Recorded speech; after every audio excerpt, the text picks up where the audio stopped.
Тихо. Развести бы костер. Дубль идете? Да.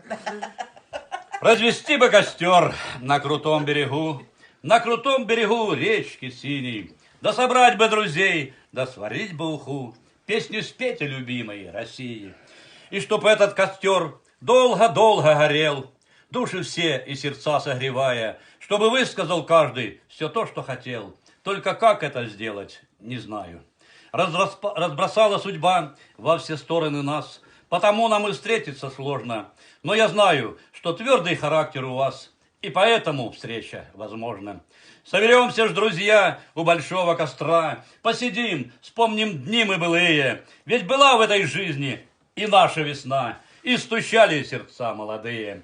Не погаснет костер, мы подбросим дрова, ведь не зря собирались мы вместе, для беседы для нашей найдутся слова, а в запасе еще есть и песня.